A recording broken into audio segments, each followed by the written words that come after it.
By the time the feed truck left Rhea Maller on the edge of Pan, the sun had already turned the dry lake into something too bright to look at and too empty to trust. The driver had not meant cruelty by it. That was what he told her twice, while he tightened the twine around the gate and kept his eyes on the road instead of her face. He had picked her up before noon outside the last alfalfa sheds because she had been walking with one arm tucked hard against her stomach, and because the wind was pushing dust into her mouth every time she breathed. He had let her crouch between burlap sacks that smelled of cracked corn and warm mice.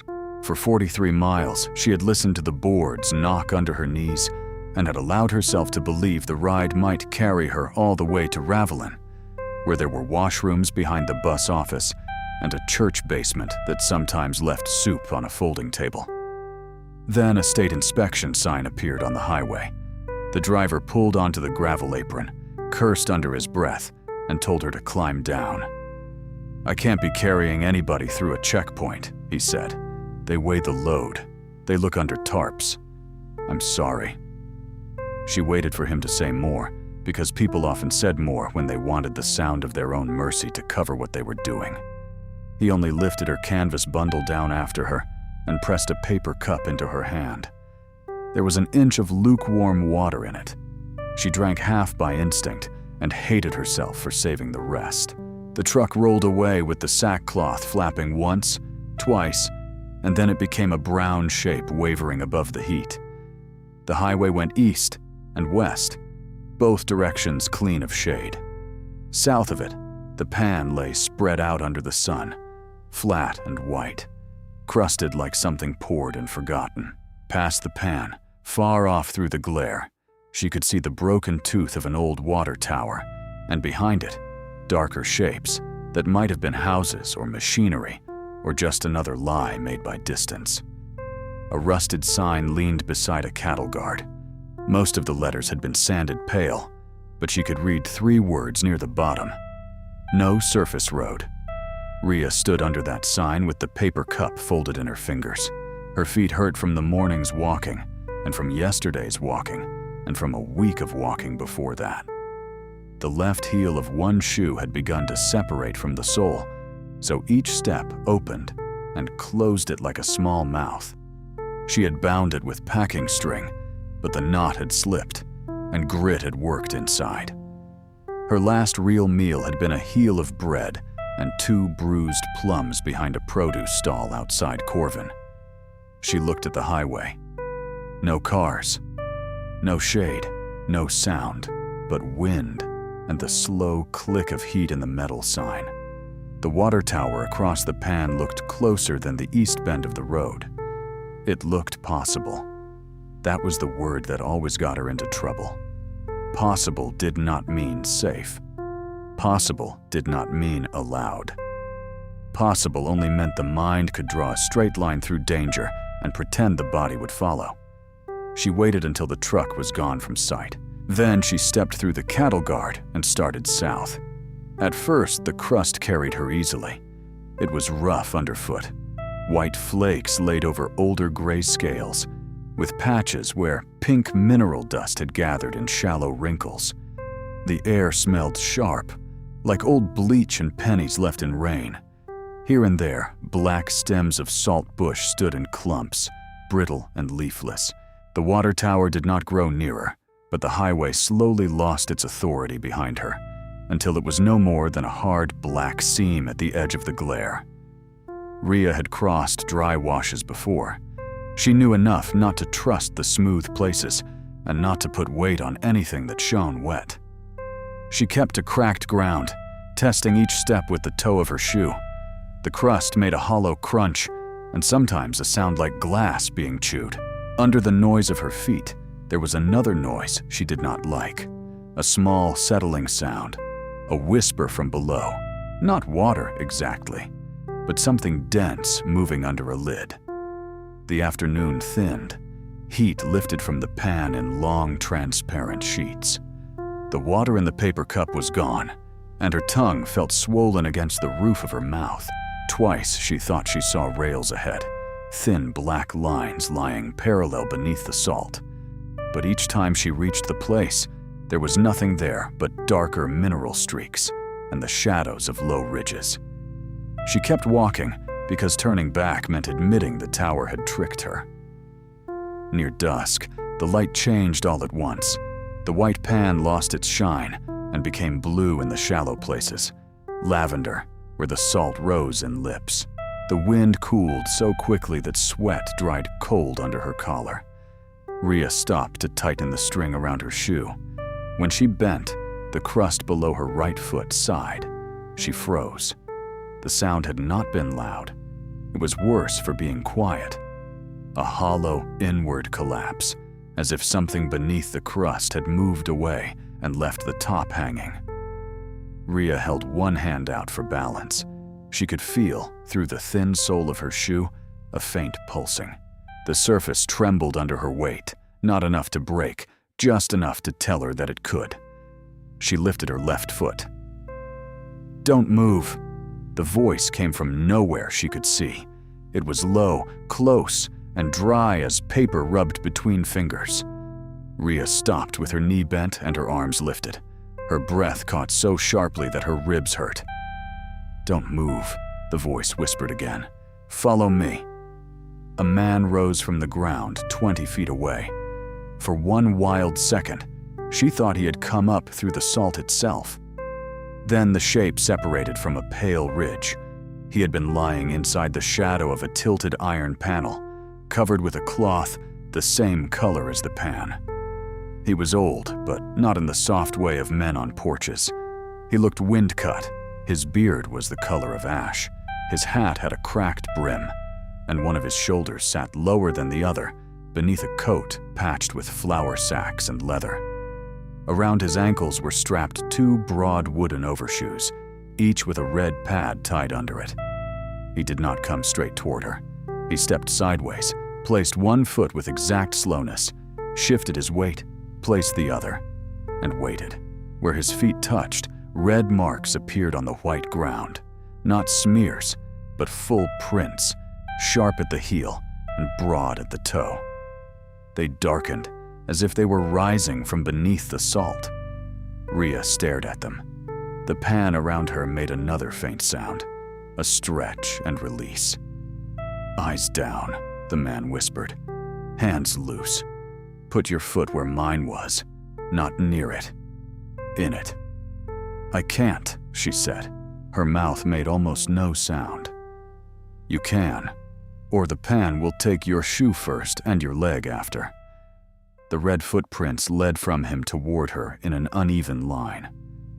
As the evening wind moved across the flat, it skimmed loose salt from the ground in pale sheets. Beneath the blowing whiteness, 2 rails appeared, black and narrow, not on top of the pan, but just under it, as if the dry lake were giving up bones.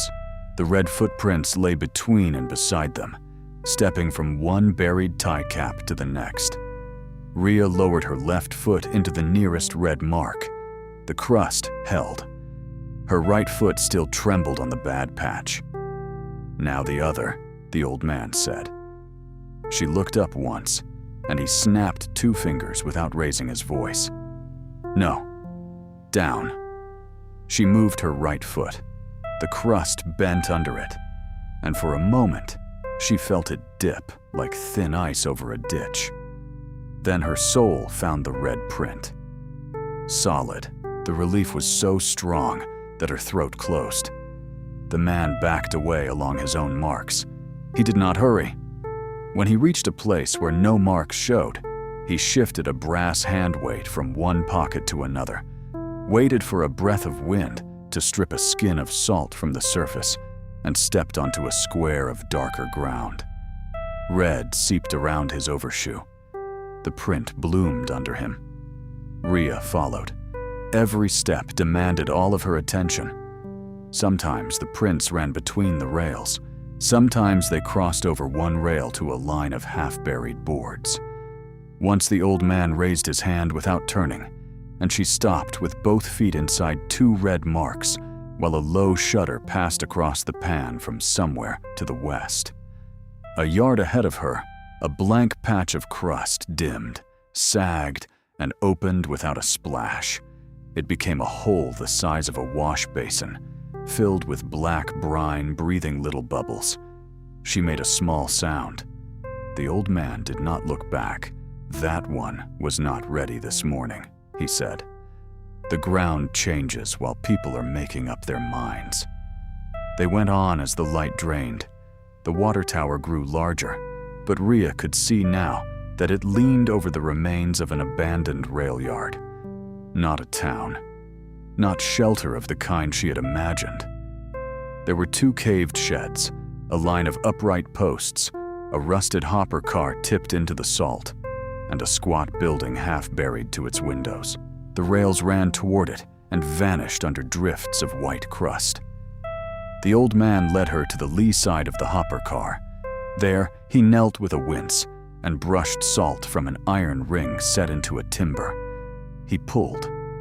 A rectangle of ground lifted silently. Not a door exactly, but a slab of planked salt and tin hinged from below. Warm, stale air rose from the opening, carrying the smells of oil, dust, and something like wet stone. "In," he said. Rhea hesitated. The old man turned his head, and she saw his eyes clearly for the first time. One was pale and filmed. The other was dark, sharp, impatient, and tired beyond patience. "You can dislike me after you're off the skin," he said. "In." She climbed down a ladder made from pipe and notched boards. The old man came after her and drew the slab down with both hands. The pan's wind vanished. Darkness folded over them. Then a small bluish light clicked on from somewhere below, no brighter than a match behind glass. The room was long and low, dug beneath the railbed or built inside it. Rhea could not tell. Its ceiling was made of ties, tin, and old iron plates furred with salt. The walls were braced with railroad timber, but between the braces, someone had fitted shelves, a narrow bunk, a tool rack, and a table scarred by years of metalwork. Galvanized fins hung in rows from the ceiling like the ribs of a fish. Water ticked from them into a trough, 1 drop at a time. The old man unstrapped the wooden overshoes and set them sole up by the door. The pads beneath them were not cloth, as she had first thought, but layered felt and leather-soaked dark red. He took a tin cup from a hook, opened a small valve under the trough, and let 6 slow ounces of water collect. "Drink half," he said. Rhea drank all of it before she could stop herself. The old man watched the empty cup. He did not scold. He only sighed through his nose, filled it again with less water, and handed it back. "Half of that, then." This time she obeyed. The water tasted of metal and old roof, but it was cold enough to make her teeth ache. "What is this place?" she asked. "A place under a place." "That isn't an answer. It is the most honest one." He took the cup, dampened a rag, and pointed to a crate. "Sit. Show me the foot that's coming apart." Rhea stayed standing. She had not survived by sitting when strangers told her to sit. The room offered shelter, yes, and water, but shelter could become a trap with only one hand on a door. She glanced at the ladder, at the old man's hands, at the rack of tools. Scrapers, narrow spades, short hooks, a long-handled wrench, a box of red powder with a lid tied down by wire. He followed her glance and gave a dry little laugh. "The pan outside is more eager than I am. Who are you?" Bared latch. She waited. He waited better. "Rhea," she said at last. "Rhea Maller."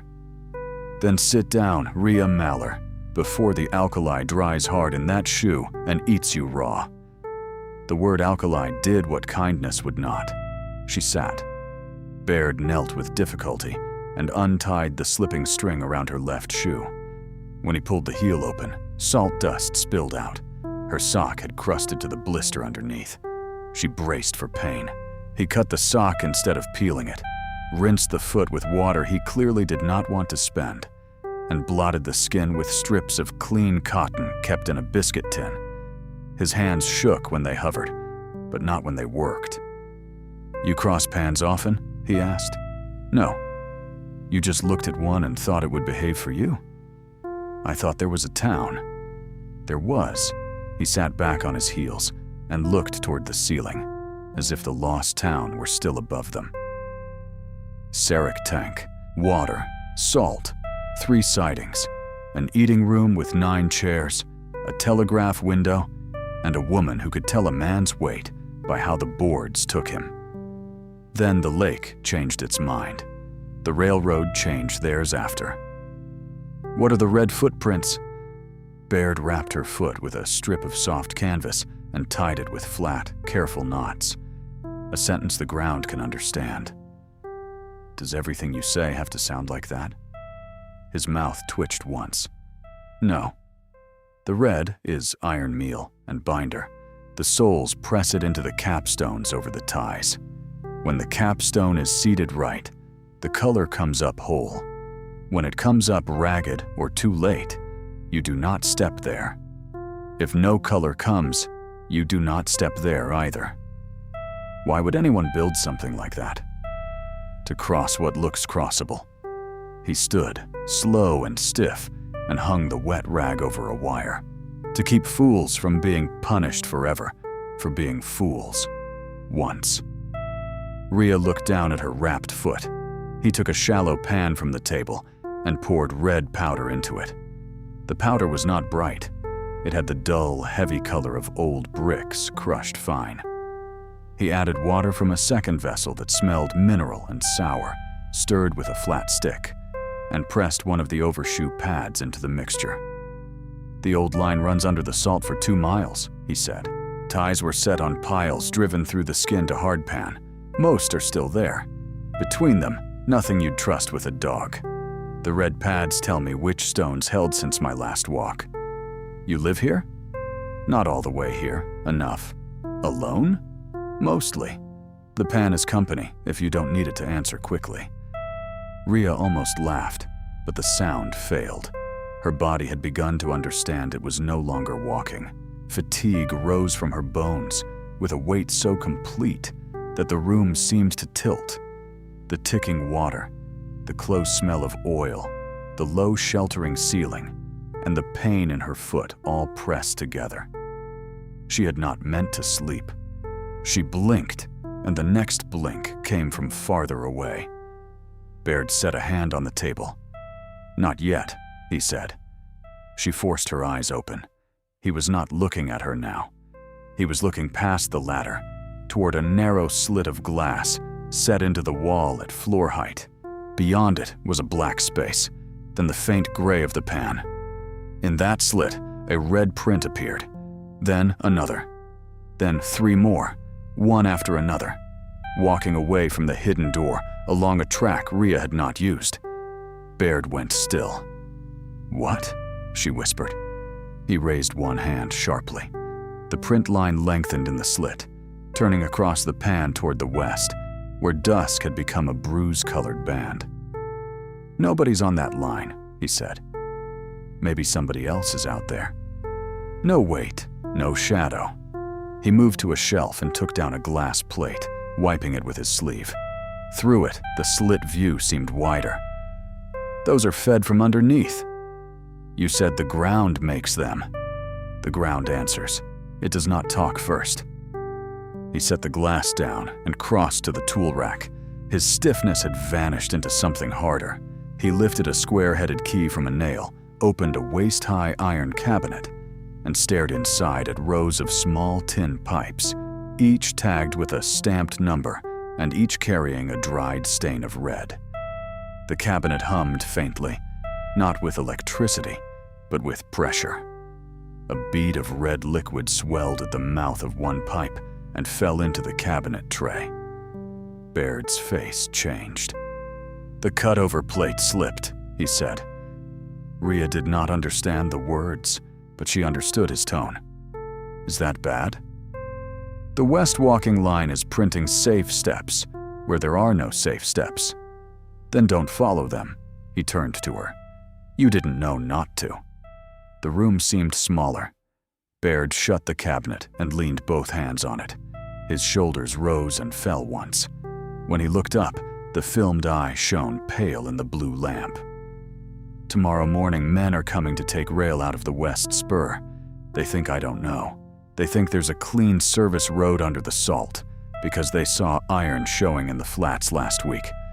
If those false prints hold until dawn, they'll follow them straight over Sour Pocket. Tell them not to. I tried 3 times this month. Noel Taver hears old man talk and scrap wait. Not danger. Then we should leave and wait for them on the highway. We won't reach the road before dark, and if the wind shifts, the highway side skins over thin. Tonight the pan is changing. As if the place heard him, something struck the buried roof above them with a soft thud. Salt slid down through a seam in the planks, pattering on the floor like dry rain. Baird looked up and listened. "North wind," he said. "Cold one. That helps?" It lifts the top salt off the rails. It also dries the crust until it bridges hollow. Looks strong. Breaks clean. Rhea swallowed. "What do we do?" He studied her face. She did not like the calculation in his eyes, though she had made the same calculation about others. How much weight they could carry, how fast they could move, how likely they were to fail at the important moment. He saw her wrapped foot, the way she held her arm, the dirt in her cuffs, the hollow beneath her cheekbones. He saw exactly what she was, nearly spent. Then he looked at his own hands, swollen at the knuckles, and at the old shoulder that no longer lifted properly. "The plate sits under the red bench," he said. "Crawlway's too narrow for me now." "No, I didn't ask yet." "You were about to." "I was." "No." He nodded as if that were a sensible beginning. "Then we have to decide which is worse, you being asked or men sinking up to the door handles before breakfast because no one corrected a lie." Rhea stood too quickly, and her wrapped foot burned. "I don't know those men." "You didn't know me either. That doesn't make me yours to use." "No." Baird's voice lowered. "It makes you someone the pan has not taken. I'm asking because you're here. That's all." She hated the fairness of it. She hated the way he did not soften the truth or decorate it with flattery. Outside, the wind dragged something loose across the buried roof. A long scrape passed overhead and faded. "What is the red bench?" she asked. Baird pointed to a hatch in the floor behind the table. "A pressure rail. The old system used to print a walking path before a train crew crossed for tank maintenance. Then crews stopped coming. The path still prints if there is enough wind draw in the meal pipe. A cutover plate chooses which walking line gets fed. East to the highway. South to the tank. West to the old rake beds. That west line should be locked dead. Why isn't it? Someone has been prying anchors on the West Spur. Vibration, maybe. Or a clever fool found the pipe cabinet and thought the plate was scrap." He glanced toward the slit where the false red footprints continued to bloom in the dark, patient and wrong. "It does not matter. Why? Until we stop it." Rhea sat again, but not because he had told her to. Her head was light from thirst and the sudden drop of fear. "What is under the crawlway?" "Timber. Tin. Salt. A pipe you mustn't lean on. Some dark. Perhaps a rat, if the rat is lost enough. And Sour Pocket? A brine sink the size of a chapel." She closed her eyes for one breath. Behind her lids, she saw the patch that had opened beside her foot, black and bubbling. She saw the red prints walking without a body to make them. "Show me," she said. Baird did not thank her. She was grateful for that. He lifted the floor hatch. Cold air rose, mixed with the smell of rust and damp mineral. Below was a crawl space no taller than a barrel laid on its side. Tin sheets lined the bottom, slick with salt crust. A pipe ran along the right side, painted once, but now mostly bare metal, every few feet. A little glass window showed red liquid trembling inside a narrow channel. Wires made of braided cord and thin metal disappeared into darkness. Baird gave her a flat lamp with a shield over one side. Keep the dark side toward the glass. Too much heat cracks old seals. Left hand on the timber, right knee on the tin seam. Do not put weight on the pipe. You'll reach a fork. The cutover box has 3 iron tongues. The west tongue is marked with 2 file cuts. Lift it. Pull the plate toward you until the pin drops in the center hole. Say it back. Rhea repeated it. Again. She repeated it again, angry enough to be precise. He handed her a short hook with a wooden grip, then a strip of leather. Tie that around your wrist and the hook. If you drop it, you won't turn around to fetch it. You will want to turn around. Don't. What if I get stuck? Back out slow. No shame in backing out while the world still lets you. She looked at him. That's almost useful. It happens. Rhea lay on her stomach and slid into the crawlway. The first 10 feet were easy, because Baird's lamp from the room followed her. Then the floor dipped, and the hatch light faded behind her boots. The air turned cold enough to sting her nose. Salt scraped her elbows. Her wrapped foot dragged, and pain pulsed up the leg. The flat lamp showed a tunnel of tin, timber, and white mineral hairs growing from every seam. The red pipe beside her clicked softly. Each click moved a tremor through the metal. She kept her left hand on the timber as instructed. She did not touch the pipe. She counted each forward push, because counting made the crawlway into pieces instead of one long thought. At 13, she came to the first glass window. Red liquid stood behind it, dark as rust in the lamp glow. At 21, she passed a place where the tin floor had buckled upward. She had to turn one shoulder and slide over it, breathing shallow. At 35, something small moved ahead of her. She stopped so hard her chin hit the tin. A beetle, pale and long-legged, crossed the lamplight and vanished under the pipe. "Rat's lost cousin," she whispered, and the sound of her own voice steadied her. The fork came sooner than she expected. The crawlway split into 3 triangular throats, and above them hung a box of iron no larger than a bread drawer. She shone the lamp on it. 3 tongues, one smooth, one nicked once, one with 2 file cuts. The west tongue was down. She hooked it and pulled. It did not move. Of course it did not move. Nothing in hidden places moved just because the hand needed it to. She braced her left elbow against the timber and tried again. The hook slipped, clanged softly, and struck the pipe. The pipe answered with a tick and a wet shudder. Rhea went still. A bead of red appeared at the joint ahead of her. It swelled, quivered, and crawled down the pipe like a tear. She wiped sweat from her upper lip with her shoulder, wedged the lamp against a seam, and took the hook in both hands. This time, she did not pull straight back. She lifted first, feeling for any looseness. The tongue rose a hair, then another. Salt cracked along its hinge. She pulled toward her. Pain flashed through her wrapped foot as her body slid backward against the tin. The tongue came free with a sound like a tooth leaving bone. The whole box shifted. Above her, unseen, something heavy thumped once. From far outside came a faint line of sounds, evenly spaced. Print, print, print, print. She could not hear them with her ears, not exactly. She felt them through the pipe. The false path was still walking. "Center hole," she muttered. There was no center hole visible, only 3 dark spots under the plate, each crusted white. She scraped with the hook. The first spot was blind. The second flaked open into a round cup. She dragged the plate toward it. It moved halfway and stopped. Something held it from the far side. Rhea rested her forehead on the back of her hand. She thought of backing out. She thought of telling Baird his old machine had done enough.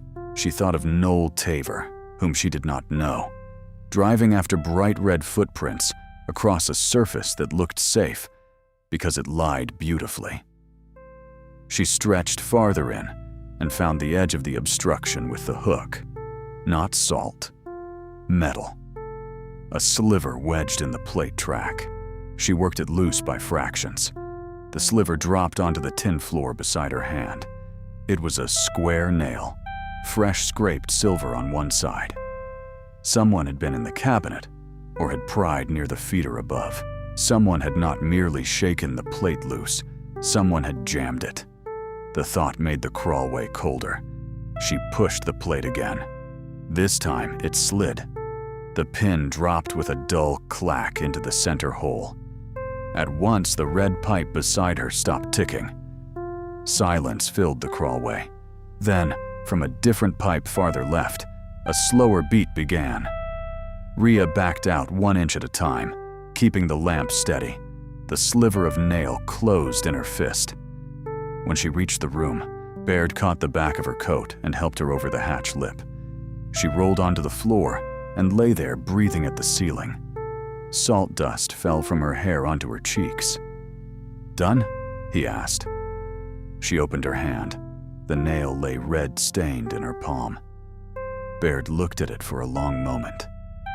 "Someone wanted the West Line fed," he said. "Why?" "To make me look mad, perhaps. To make the pan look safe where they want to pull rail.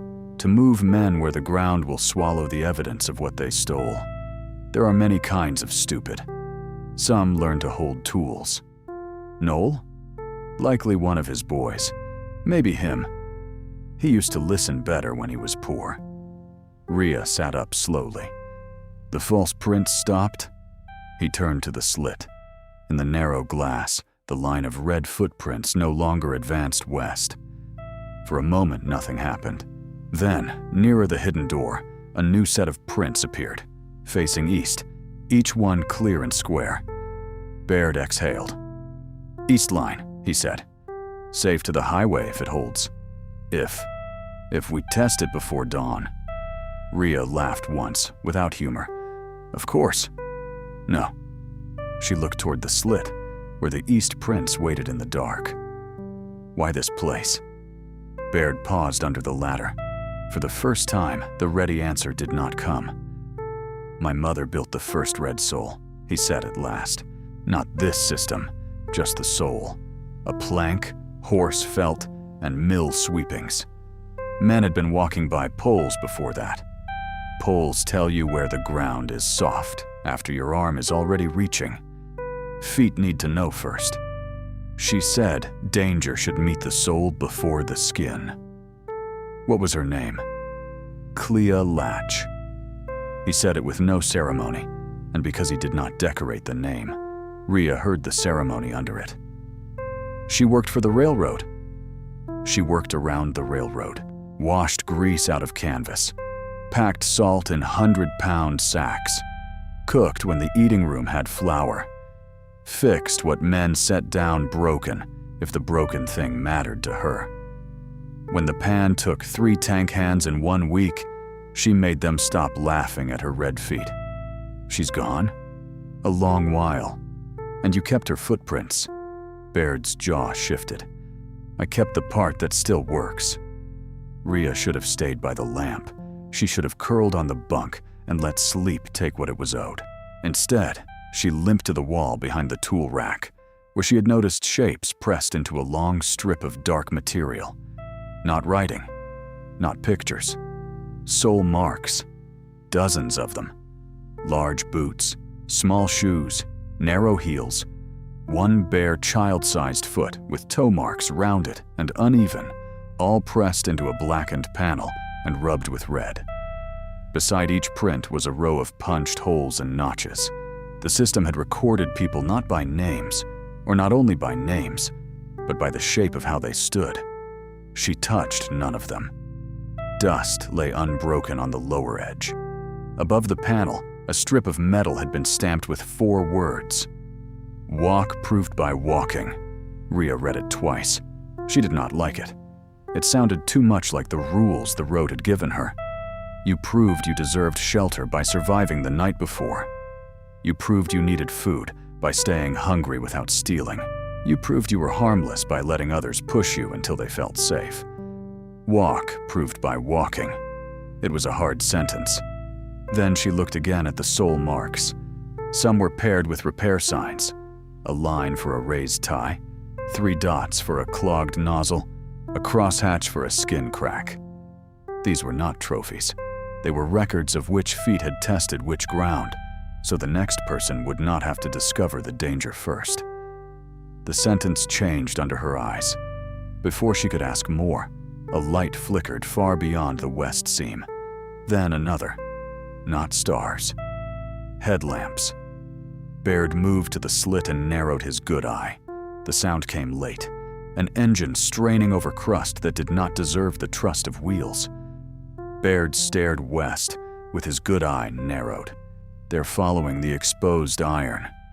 But the west print stopped. For us, his voice had gone flat. If they saw the false line before it died, they may have marked it. Or the ground kept enough color to fool them. What happens if they keep coming? He did not answer. He was already moving down the ladder. Inside, he opened drawers, shut them, took out a rolled cloth, a tin of red paste, a bundle of narrow boards with straps, and a lantern without a flame. He turned a crank on the lantern, and inside it a plate began to shine with a dull white pulse. "Signal them," Rhea said. "They won't read my signal. They came early to avoid me." Then we walk out. We cannot reach them on the west line from here, not unless the center path still holds through split rail. Then test it. That path has not been tested since the last wet winter. When was that? 6 years. Rhea heard herself laugh again, and this time the laugh sounded close to breaking. "You have a better idea?" Baird set the lantern on the table. For a moment, he looked every bit of his age. Then he opened the lowest drawer and took out another pair of red-soled overshoes. Smaller than his, the straps were dry but intact. "My mother's," he said. Rhea shook her head. "I can't walk in those." "Nobody can until they do." He set them on the floor. The red pads under them were worn smooth in the shape of feet that had trusted them for years. The engine lights moved closer. Rhea sat and strapped the wooden soles over her shoes. They were heavy and awkward. They turned each foot into a flat, deliberate thing. Baird knelt to adjust the front strap. His hands were steady again. "Listen," he said. "You do not chase lights. You do not hurry because someone else has made hurry seem useful. You step only when the print comes up full. If it comes up half, you stop. If it smears, you back into your last full print. If I say down, you go down on the boards, not on the salt. If I say quiet, you quiet everything, even fear." "Why quiet?" "Sound is not the trouble. Panic is. Quiet people hear small instructions." She looked at him then. "You're scared?" "Yes." It was the first clean answer he had given her. It steadied her more than courage would have. They climbed out into the night. The east line glowed faintly with safe prints behind them, but Baird led her south along a track not yet marked. He carried the crank lantern covered against his coat. Rhea held a coil of cord tied to his belt, not because it could pull either of them from a sink, but because it kept their distance honest. The old red soles felt clumsy until she learned that clumsy was their purpose. They prevented small, careless steps. They made each movement a decision. At the first blank patch, Baird stepped and waited. Red rose under his foot, slow but whole. He moved. Rhea placed her foot into his print. Her weight pressed the old red pad into the mark. The color darkened, solid. They advanced across the pan while the west engine crawled toward disaster. The buried tracks appeared as the wind stripped salt from them. Sometimes both rails showed black in the star wash. Sometimes only one rail surfaced, and the other had to be felt by the pattern of the prints. The pan around them made low noises, Cracks opened with delicate snaps. Once a distant section of crust collapsed, with a sigh so large it seemed the whole lake had exhaled through its teeth. Baird's limp grew worse after 50 yards. After 100, he stopped more often. Rhea could hear his breathing. He held the lantern close, not using it yet. The approaching headlights swung left, then right, following something only the driver believed. "Who is Noel?" she whispered. "Boy I gave water to when his father died." "That all?" "No." Baird stepped, waited, moved. He hauled salt here after the railroad quit, slept 3 months in the tank room, learned the East Line. Then he learned rail sold better than memory. Some people cannot stand owing a place their life. They try to turn it into money so the debt feels finished. The next print came up ragged. Baird froze. Rhea stopped with one foot in the last full mark and one raised. Her thigh began to shake almost immediately. "Back," he said. She stepped backward into her previous print.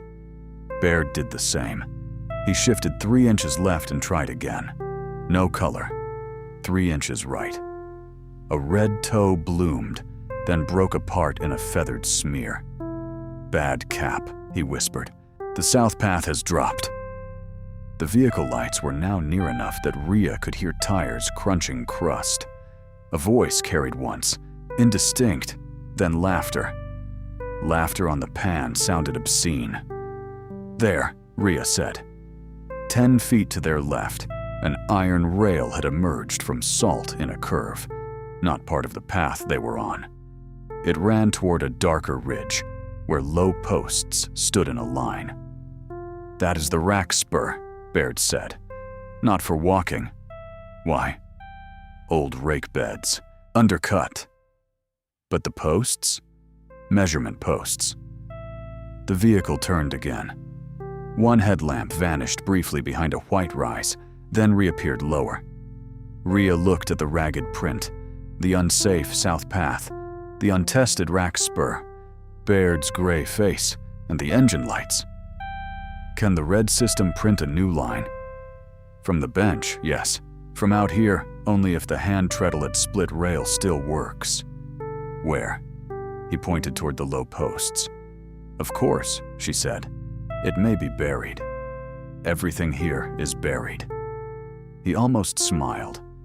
Then the sound came, a crack like a rifle shot. To the west, beneath the vehicle's lights, a white sheet of crust tilted. The engine roared. Someone shouted. Baird uncovered the crank lantern and swung it 3 times. The white pulse flashed over the pan. The vehicle stopped. For 2 breaths, nothing moved. Then a man shouted, the words shredded by wind. "Stay off, Latch!" Baird lowered the lantern. "Noel!" Another voice yelled, "Ground's fine!" The left headlamp dipped. The vehicle lurched forward again. Baird cursed, not loudly but with feeling. Rhea unhooked the cord from his belt. "Where is split rail?" "No. You just told me quiet people hear small instructions." "Rhea, tell me the small instruction." He stared at her. The wind pulled at his coat and made his beard stream sideways. The old soles under her feet pressed into the last safe marks. She could feel fear in her stomach, huge and cold, but it had become strangely simple. The pan had no opinion of her. It would take whoever stepped wrong. It would take the men who mocked Baird, and it would take Baird, and it would take her.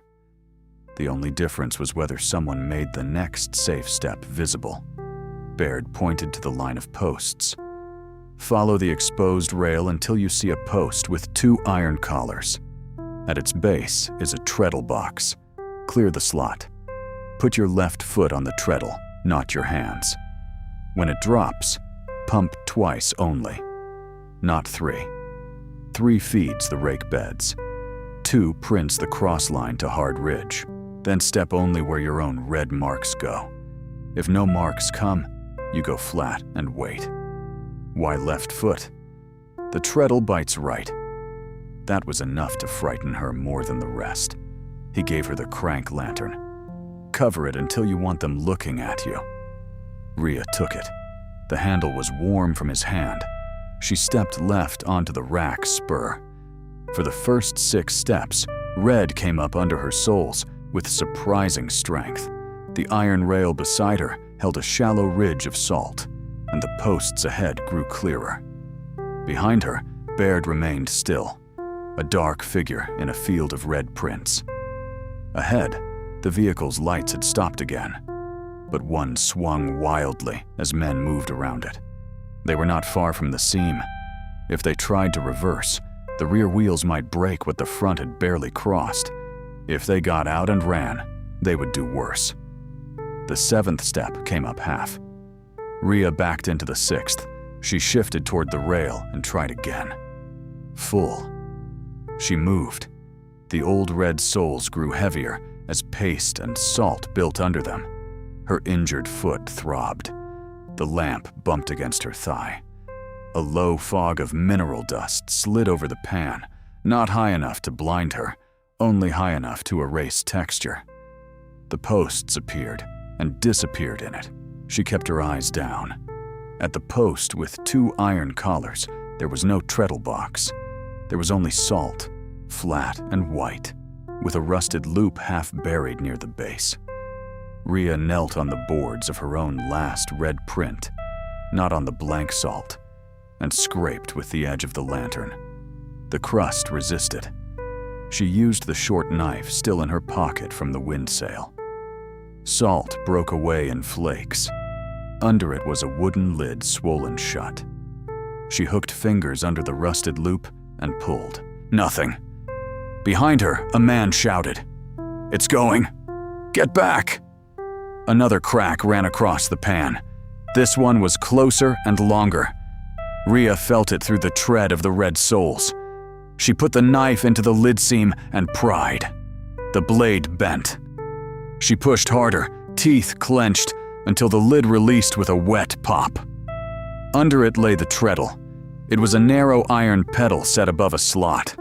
Beside it was an instruction stamped so shallow she could barely read it under salt. Foot only. 2 for ridge, 3 for rakes. Rhea laughed once, breathless. Baird had not invented the warning. Someone, long dead, had known exactly how people would try to use their hands when afraid. She put her left foot on the treadle. It did not drop. She pressed harder. Pain burst through the blistered heel. The treadle sank half an inch and stopped. She lifted her foot, stamped down, and the pedal dropped with a metallic cough. The whole rack spur shivered. Somewhere under the salt, a pipe filled. 1. She lifted and pressed again. 2. Red burst from the ground ahead in a line at right angles to the rail. Not footprints at first, but dots. Then the dots spread, sharpened, and became full foot shapes marching toward a low, darker rise in the pan. Hard ridge. Rhea uncovered the lantern and swung it over her head. "Here!" she shouted, though Baird had told her that shouting was mostly for the person doing it. "Follow the red, not the rails." The men by the vehicle looked like black cutouts against their own lights. One of them moved toward her, and the ground under him broke to the knee. His cry went thin and high. Another grabbed him from behind and hauled him back onto a white hump that held. The vehicle's rear end tilted. Baird's voice came from behind Rhea, astonishingly strong. "No, feet in the prints, or stay there and sink proud." There was a pause long enough for stupidity to choose. Then a man yelled, "Where?" Rhea swung the lantern low, illuminating the fresh red cross line. The prints glowed dark against the salt. "Step where I step!" she shouted.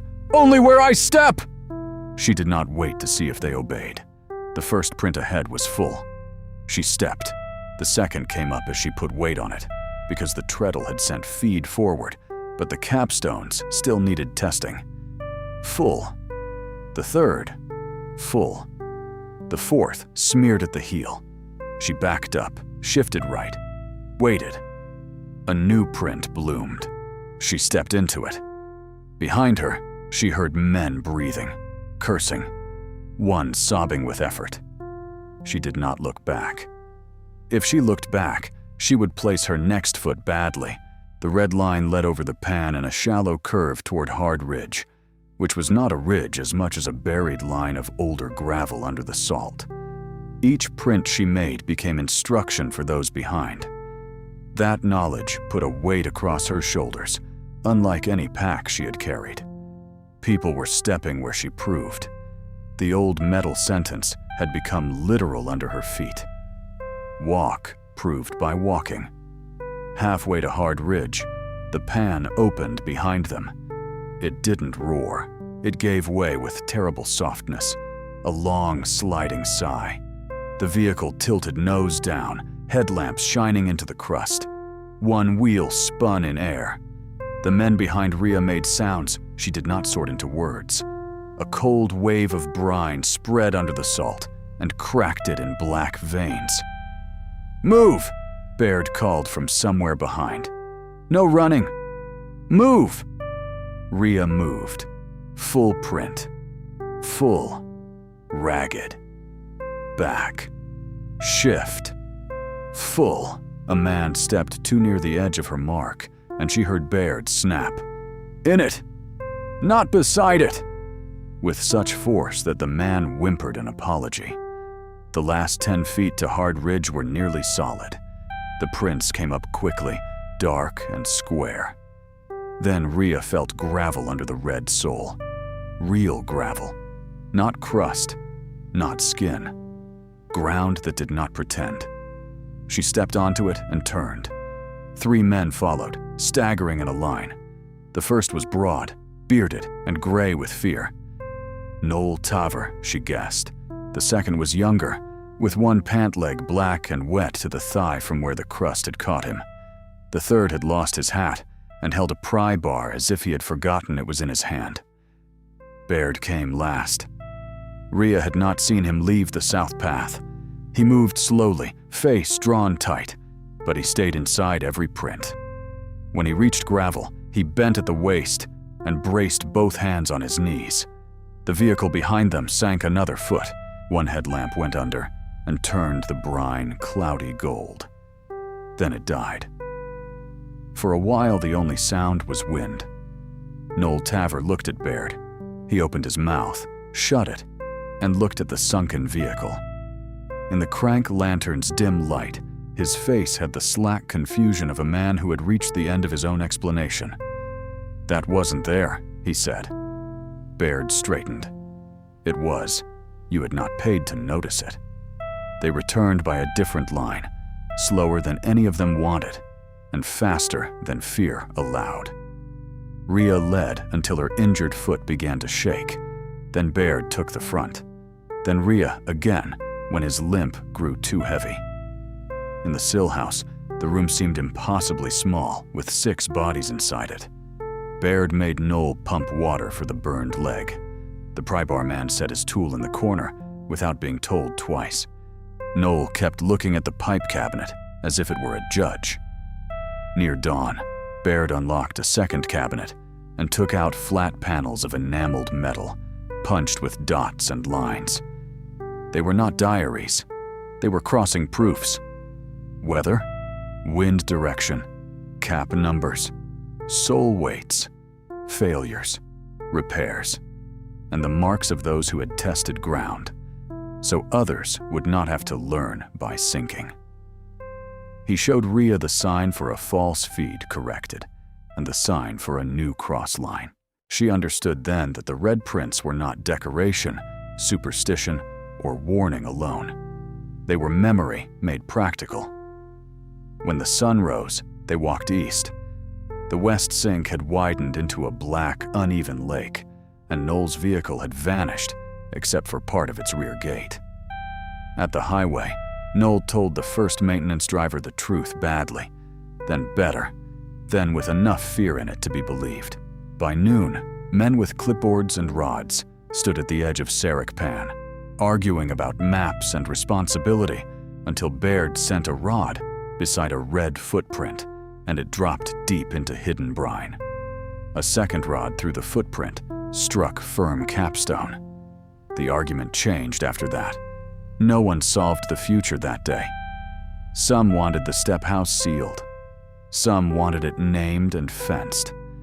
Noel wanted to dig out what he had lost and pretend he had meant to help all along. Rhea listened from the shade of the hopper car with Clea Latch's soles beside her and the square nail in her pocket. When a clean-hatted man said the safest thing was to close the whole place, she pointed to the dark sink where the truck had gone under and said, "That was closed until it opened." Baird laughed once, so quietly that only she heard. Rhea did not go on to Ravelin. At first she stayed because her foot was swollen, then because the cutover plate had to be reset and the west tongue needed a deeper mark. Then because the wind sail caught in a north gust and the drip fins had to be brushed clean. Reasons gathered around her like tools on a bench. None of them was the whole reason. On the fifth evening, she pressed Clea's left sole onto a blank proof panel and added her own weight mark beneath it. The print was not pretty. The heel came out incomplete where the pad had worn thin. Baird looked over her shoulder and said a true mark did not need to flatter the foot that made it. She punched the date, the wind, the false west feed, the two-pump crossline, and hard ridge proved by walking. Her name in the code looked almost hidden, almost safe. Weeks later, when a red dust storm pushed across the pan and a woman with a boy and a little loaded burro scraped at the outer hatch, Baird was under the south line clearing a clogged valve. Rhea climbed out alone.